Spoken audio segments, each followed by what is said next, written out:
lingua gloriosi.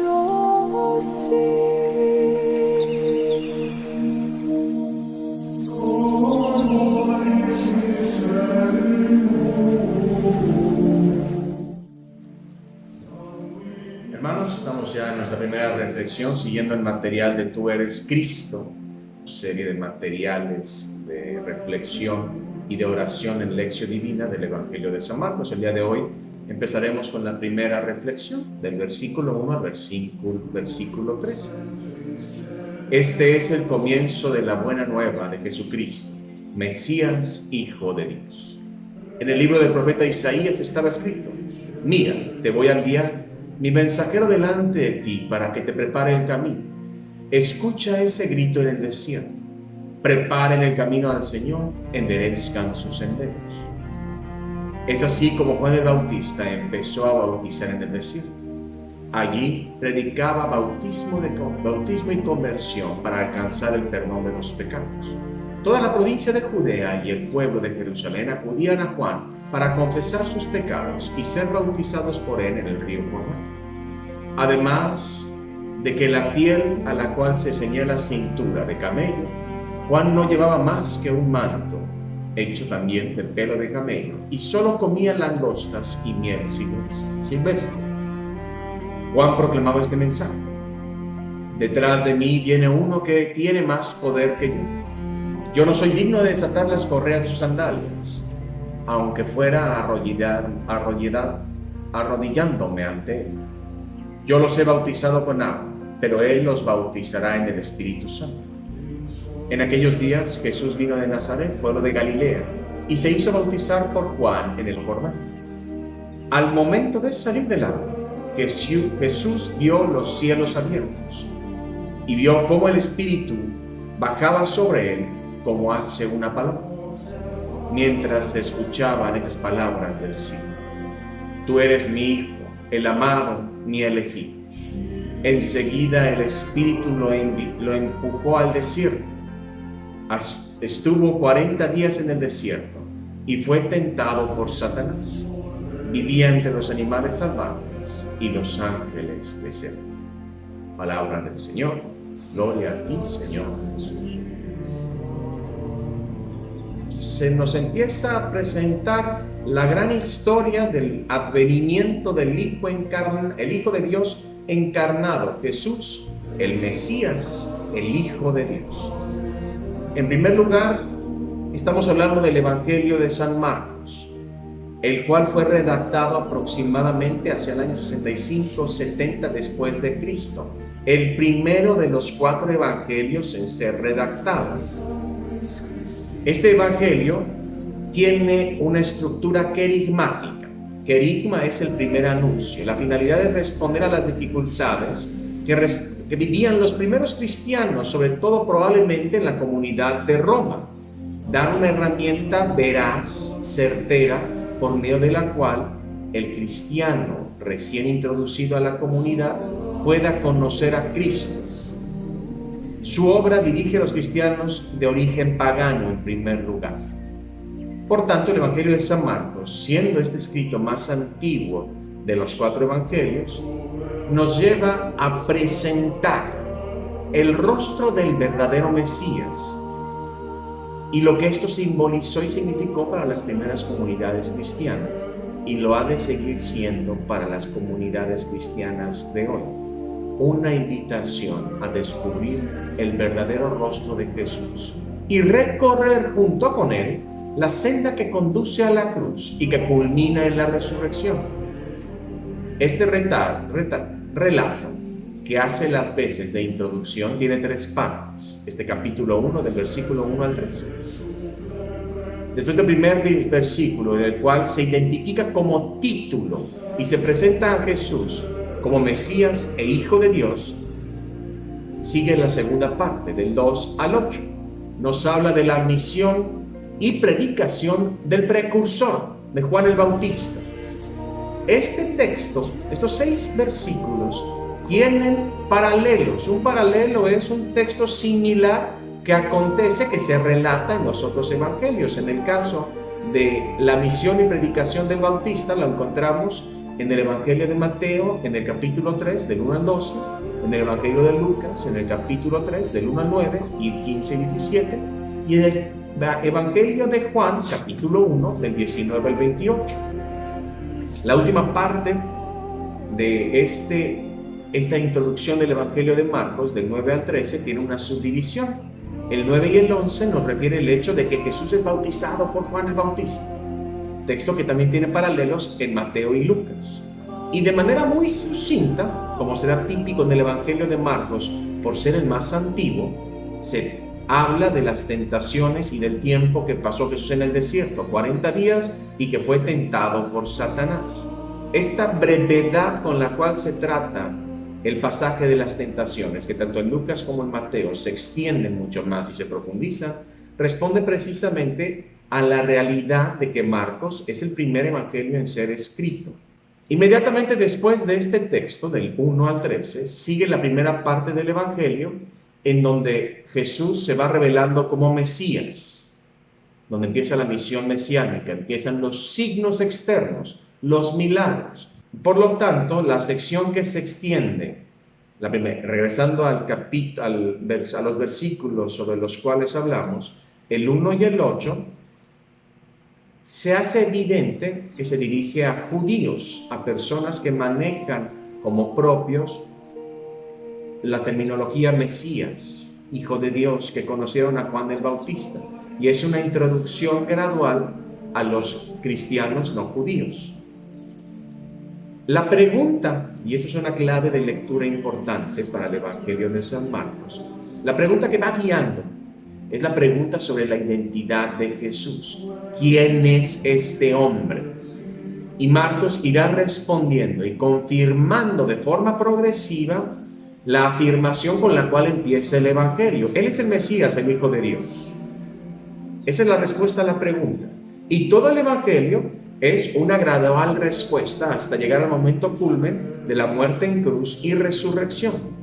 También, de una manera, se alcanza a prever la identidad del Maestro, la identidad de Jesús en la predicación del Bautista, del precursor. Alguien viene después de mí.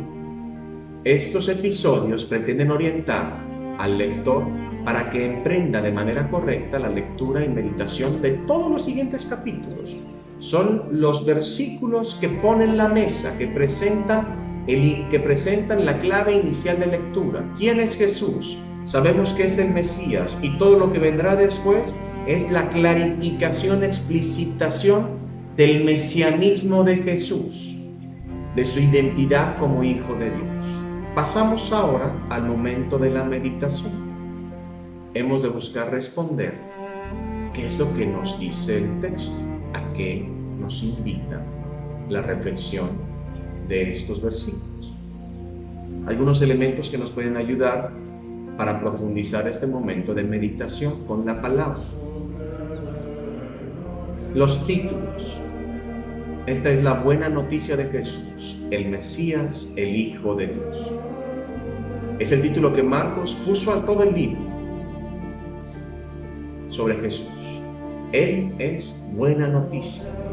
Él es evangelio, porque eso es lo que significa la palabra evangelio, buena noticia. Condensa todo lo que propone escribir a lo largo de 14 capítulos sobre la identidad de Jesús, el Mesías, el Hijo de Dios, en esta frase. Esta es la buena noticia, evangelio, la buena nueva, que es Jesús. Todo lo que hizo Jesús es buena noticia para aquel que entra en contacto con Él, para aquel que llega a conocerlo, para aquel que vive junto con Jesús. Esa buena y alegre noticia llega hasta nosotros y se transmite a través de la fe de aquellos que ya han tenido un encuentro con Jesús. En el versículo 2, esa imagen del envío al mensajero. Recuerdan las palabras de Isaías, que ya desde 5 siglos antes del nacimiento de Jesús, anima al pueblo a reprender el camino de retorno al país luego del exilio en Babilonia. Son las palabras de consuelo que llegan a la plenitud en la venida de Jesús, la promesa de que habrá alguien que anuncie la llegada que prepare la venida, que allane las montañas, rellene los valles y prepare los caminos para el Señor que viene. Las palabras de consuelo que recuerdan Isaías acontecen de manera real en Jesús, cuyo evangelio, cuya buena noticia es precedida por la misión de Juan, el Bautista, profeta de profunda austeridad, que bautizo solamente con agua porque, como él anuncia, viene otro después de mí que bautizará con el Espíritu. Él anima al pueblo, aquellos que le escuchan, a esperar al que es más fuerte que él. En este contexto vemos a Juan el Bautista en el desierto, y el desierto que trae resonancias bíblicas. Los 40 años después del Éxodo, que pasan en camino de la esclavitud a la tierra de la promesa. El diálogo que entabla Elías con Dios en la montaña, luego del trayecto por el desierto. La palabra de Dios en boca de los profetas es la que abre la esperanza al comienzo de una nueva vida, una diferente vida, una vida donde Dios vuelve a derramar su gracia sobre el pueblo elegido. Y esta palabra anunciada por los profetas es la palabra encarnada, la palabra de Dios que en Jesús, a través de su boca, no solo anuncia, sino que se realiza y hace que acontezca la plenitud de la salvación. El tercer momento para la meditación es ese preparar el camino. Viene el mensajero que anuncia, pero el anuncio tiene implicaciones existenciales. Este preparar el camino recuerda a otro profeta, el profeta Malaquías, que animaba a todo el pueblo a preparar el camino de Dios. El camino es Jesús. Los caminos del corazón que busca encontrarse con Dios llegan a Jesús. Juan el Bautista retoma toda la tradición profética, todo ese bagaje de esperanza, de preparación, de disposición para anunciar la venida inminente del Mesías. En la actualidad hay que reconocer que hay muchos caminos desviados, hay muchas propuestas que confunden, hay muchos corazones perdidos que no alcanzan a descubrir el camino verdadero que lleva a la única salvación, que es Jesús. Nos dice el Papa Francisco, quiero recordar ahora la tarea que nos apremia en cualquier época y lugar, porque no puede haber una auténtica evangelización sin la proclamación explícita de que Jesús es el Señor y sin que exista un primado en la proclamación de Jesucristo en cualquier actividad de evangelización. El Papa Benedicto también proclamaría, sin el anuncio explícito de Jesús, esto se queda en una mera filantropía. Lo que anunciamos es a Cristo, muerto y resucitado. Y Él es la regla, Él es la medida sobre la cual la Iglesia ha de orientar sus caminos, sus senderos. La buena noticia que se proclama en ocasión del bautismo de Jesús, en donde proclama que Jesús el Maestro ve cómo el Espíritu Santo desciende sobre él. Es un signo también para nosotros y para todos los creyentes. Dios, que se hacía lejano como el Altísimo, se hace cercano, se hace vecino, contiguo en Jesús y en el Padre, que es revelado por Jesús como Abba, y en el Espíritu que se nos da como don, que habita en cada uno de nosotros. El cristiano es sagrario de la divinidad desde que es bautizado. En este contexto nos dice el Papa Francisco, la nueva evangelización debe implicar un nuevo protagonismo de cada uno de los bautizados. Esta convicción se convierte en un llamado dirigido a cada cristiano, para que nadie postergue su compromiso con la evangelización, pues si uno de verdad ha hecho una experiencia de amor de Dios que lo salva, no necesita mucho tiempo de preparación para salir a anunciarlo, porque la evangelización en la experiencia cristiana es vida, porque la buena noticia es Jesús y el encuentro que uno tiene con Él, y el cristiano se convierte en misionero y discípulo misionero, cuando el encuentro que ha tenido con Cristo lo comparte en su vida cotidiana. La última parte de la meditación, de estos fragmentos que podemos tomar del texto para profundizarlo, es las tentaciones en el desierto. En la carta a los Hebreos se proclama: Jesús fue probado en todo como nosotros, excepto en el pecado. La relevancia de las tentaciones no solo es presentar a Jesús como el nuevo Adán, aquel que es tentado y persiste, sino también poner a Jesús en una sintonía de solidaridad que comparte todo lo que la experiencia humana implica, incluso el ser tentado por el enemigo. Unido al Padre en oración en medio del pueblo, Él resiste y continúa en el camino de la misión que ha recibido de su Padre, ser Mesías Salvador, el camino del servicio a Dios y al pueblo. Porque las tentaciones en Jesús no solamente se dieron en ese momento en el desierto, sino que fueron compañeras incómodas y constantes. En este ambiente de reflexión, conviene que compartamos lo que el Espíritu nos inspira. Si estás solo tuviendo esta reflexión, date un momento para ir hacia adentro y entablar un diálogo con el Señor, para disponernos al siguiente momento de la oración. Si son dos o más, o si de manera maravillosa lo están viendo en familia, en este momento que estamos en crisis en nuestra iglesia y mundo debido a la pandemia del coronavirus, les invito a que se junten en parejas, en grupos de 3, los que estén viendo, para que pongan en común lo que esta lectura y meditación les ha dejado. Pueden ayudarle a las siguientes preguntas. ¿Soy mensajero del Evangelio, del gozo del amor que el Padre ha manifestado en Jesús? ¿O soy mensajero de noticias tristes, como un profeta de calamidades? ¿Creemos de verdad en Él? ¿Hago algo por llevar a los demás la alegría y el gozo del Evangelio? ¿Lo entiendo así? ¿O lo siento como un peso? Una vez compartan y te dé este momento para empezar este diálogo donde tú hablas con Dios, pasamos al tercer momento de la lección divina, la oración. ¿Qué le digo yo al Señor, palabra divina, y qué me dice Él a mí? En este momento te recomiendo que pongas pausa el video y que te des 5 o 10 minutos de diálogo interior. Todo lo que has leído, lo que has meditado, preséntaselo a Dios.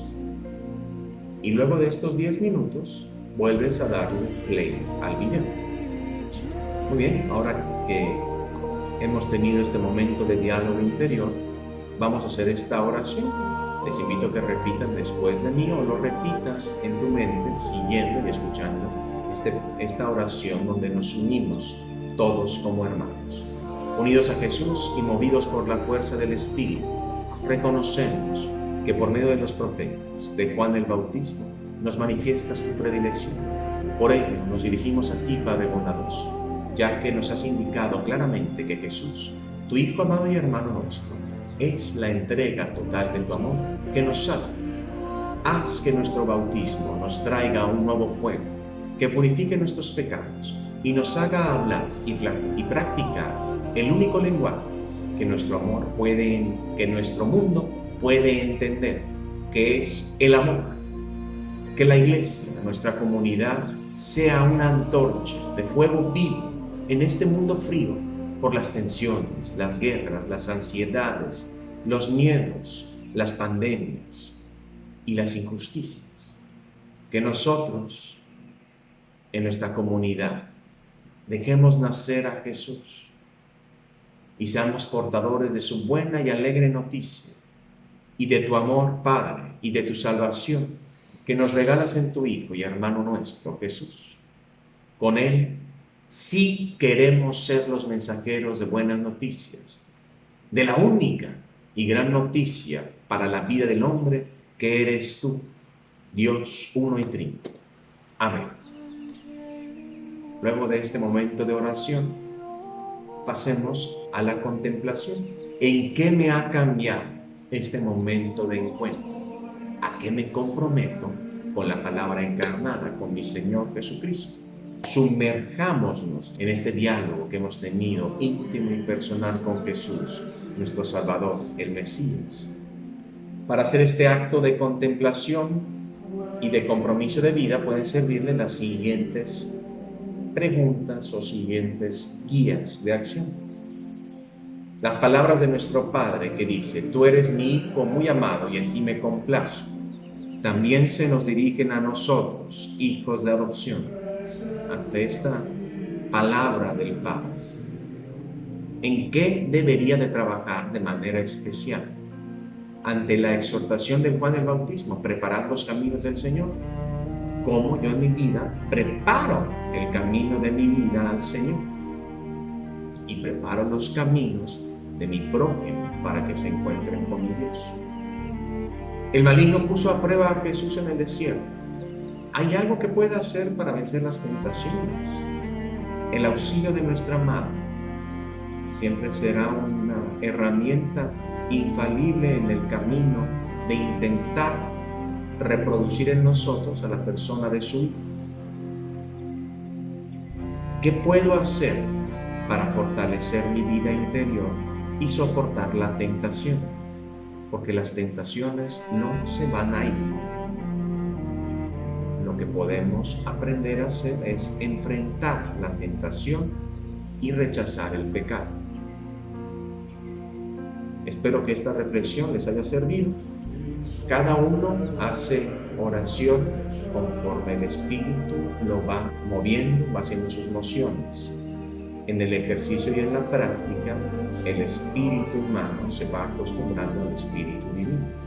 Si en esta reflexión no sentiste o no experimentaste el consuelo de Dios, la recomendación, como se dijo, es paciencia. Sigue buscando, que Dios ya te está buscando, te adquiere y te ha encontrado. Probablemente no te has dado cuenta. Que Dios los bendiga y seguiremos en este ejercicio de reflexiones a lo largo de las semanas.